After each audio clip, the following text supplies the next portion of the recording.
മഹാനവമി നാളിൽ മൂകാംബികയിൽ വൻ ഭക്തജന തിരക്കാണ് അനുഭവപ്പെടുന്നത്. ഉച്ചയ്ക്ക് 1:15 നടക്കുന്ന രഥോത്സവത്തിനായുള്ള കാത്തിരിപ്പിലാണ് എല്ലാവരും. രഞ്ജിത്ത് രാമചന്ദ്രനും ഭവിയും കൊല്ലൂരിലുണ്ട്. അവർക്കൊപ്പം ചേരാം.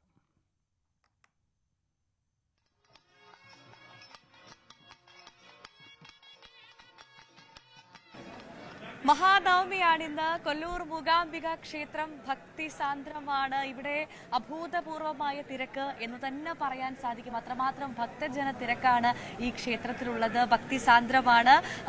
വിവിധ സ്ഥലങ്ങളിൽ നിന്നാൽ ഏറ്റവും കൂടുതൽ മലബാറിൽ നിന്നാണ്. കേരളത്തിലെ പ്രത്യേകിച്ച് മലബാർ, കോഴിക്കോട്, വടകര മേഖലയിൽ നിന്നൊക്കെയാണ് ഒരുപാട് ആളുകൾ ഇങ്ങോട്ടേക്ക് വന്നുകൊണ്ടിരിക്കുന്നത്. ഇത്തവണ വിപുലമായ ക്രമീകരണങ്ങൾ നവമി ദിവസങ്ങളുമായി ബന്ധപ്പെട്ട് കൊല്ലൂർ ക്ഷേത്രത്തിൽ ഒരുക്കിയിട്ടുണ്ട് എന്നുള്ളതാണ്. രാവിലെ 3 മണി മുതൽ തുടങ്ങിയ ദർശനമാണ്.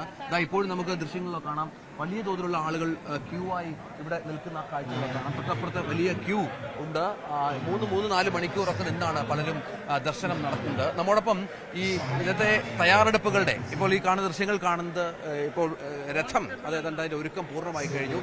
ഈ പീഠത്തിൽ ഇരുത്തിയാണ് ഇന്ന് ദേവിയുടെ വിഗ്രഹം ഈ ക്ഷേത്രത്തിന് ചുറ്റും എഴുന്നള്ളിക്കുന്നത്. 3 വലത്ത് വെക്കും. അതിനുശേഷമാകും ഈ ചടങ്ങുകൾ അവസാനിക്കുക. അത് കാണാനൊക്കെയായി ഒരുപാട് ഭക്തജനങ്ങൾ ഇങ്ങോട്ടേക്ക് എത്തും. ഇന്നത്തെ ദിവസത്തിന്റെ പ്രത്യേകത എന്നതിൽ ഏറ്റവും പ്രധാനപ്പെട്ടത് ഈ പുഷ്പ രഥോത്സവമാണ്. കൃത്യം രഞ്ജിത്ത് പറഞ്ഞതുപോലെ കൃത്യം 1:15 ഈ പുഷ്പ രഥോത്സവം ദേവിയുടെ ഈ ക്ഷേത്രം മൂകാംബിക ക്ഷേത്രം വലം വയ്ക്കുക. അപ്പോൾ ഇവിടുന്ന് പൂജാരിമാരൊക്കെ നാണയത്തുട്ടുകൾ എറിയും. ആ നാണയത്തുട്ടുകൾ ലഭിച്ചാൽ സർവ്വ ഐശ്വര്യം ഉണ്ടാകുമെന്നാണ് പ്രതീക്ഷ. അപ്പൊ അതിനായിട്ട് ഭക്തജനങ്ങളുടെ ഒരു ഒഴുക്ക് തന്നെയായിരിക്കും ആ സമയത്ത് ഉണ്ടാവുക. അത് നമ്മൾ എന്തായാലും കൃത്യമായി ട്രസ്റ്റ് നമ്മോടൊപ്പം ചേരുന്നുണ്ട്. എന്താണ് ഇത്തവണത്തെ ഒരു മഴ ചെറുതായിട്ടുണ്ടായി? ബാധിക്കില്ല. എല്ലാ വർഷവും വരുന്നതാണ് നവരാത്രി സമയത്ത് ഈ മഴയുടെ. പക്ഷേ അതൊരു ബാധിക്കത്തില്ല. കാര്യം രഥോത്സവം നടക്കുന്ന സമയത്ത് സാധാരണ മഴ പെയ്യാറില്ല. അങ്ങനെ തന്നെ നമ്മളും പ്രാർത്ഥിക്കുന്നത്. പതിവിലേറെ ആൾക്കാരാണ് ഈ വർഷം ഭക്തർ. വളരെ കൂടുതൽ നമ്പേഴ്സിലാണ് കേരളത്തിൽ നിന്ന്. അതുപോലെ തന്നെ ബാക്കിയുള്ള സ്റ്റേറ്റിൽ കേരളത്തിൽ നിന്നാണ്. അതെ എപ്പോഴും അങ്ങനെയാണ്. രഥം തയ്യാറായി കഴിഞ്ഞു. അതെ കാണുന്ന ബാക്കി എല്ലാ ക്ഷേത്രങ്ങളിലും വെച്ച് കൊല്ലൂർ മൂകാംബിക ക്ഷേത്രത്തിൽ 2 രഥോത്സവമാണ്. ഒന്ന് ആനുവൽ കെയർ ഫെസ്റ്റിവൽ എന്ന് പറയും, മഹാരഥോത്സവം. അത് വെളിയിലാണ്, ക്ഷേത്രത്തിന്റെ പുറത്ത് നടക്കുന്നത്. പിന്നൊന്ന് ക്ഷേത്രത്തിനുള്ളിൽ നവരാത്രിയോടനുബന്ധിച്ച് നടക്കുന്ന പുഷ്പരഥോത്സവമാണ്. ഈ സാധാരണ ഇത്തരത്തിലുള്ള ഒരുക്കങ്ങൾ എപ്പോഴും നടത്താറുണ്ട്.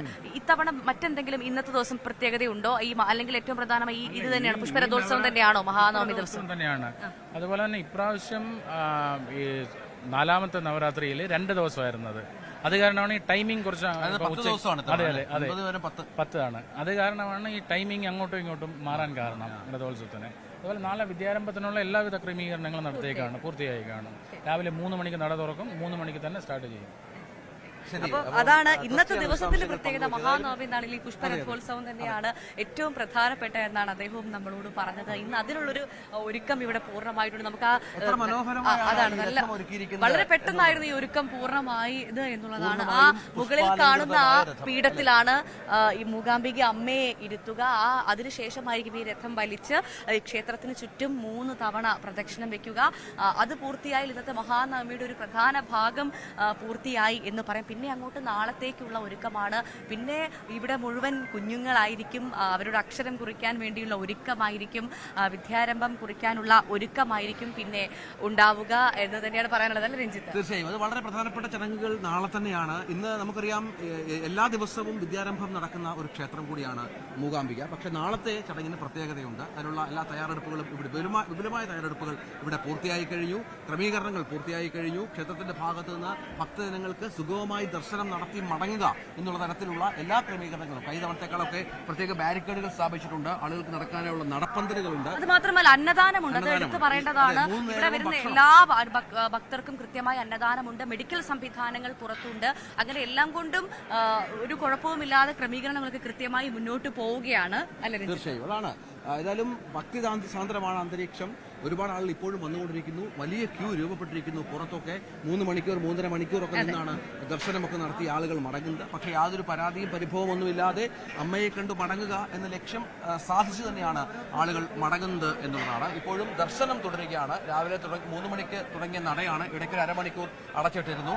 ഇപ്പോഴും ദർശനം തുടരുകയാണ്. ഇന്നും വിശേഷപ്പെട്ട ചടങ്ങുകളും പൂജകളും മറ്റും ഉണ്ടാകും എന്നുള്ളതാണ് ഏറ്റവും പ്രധാനപ്പെട്ടത്. അതെ, എന്തായാലും മഴയുണ്ടായിരുന്നു, ആ മഴയൊന്ന് മാറി. അവർ പറഞ്ഞോടെ തന്നെ രഥോത്സവം ആകുമ്പോഴത്തേക്ക് മഴ അവസാനിക്കാറുണ്ട്. എന്നാൽ ഇപ്പൊ നിലവിൽ മഴയില്ല, നല്ല കാലാവസ്ഥയാണ്.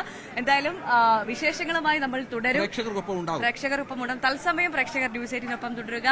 നവരാത്രിയുടെ ഓരോ വിശേഷങ്ങളും കൃത്യമായി നിങ്ങളിലേക്ക് എത്തും. ക്യാമറമാൻ വി വിനോദിനൊപ്പം രഞ്ജിത്ത് രാമേന്ദ്രനും ഭവ്യ പാർവതി, ന്യൂസ് 18 കൊല്ലം.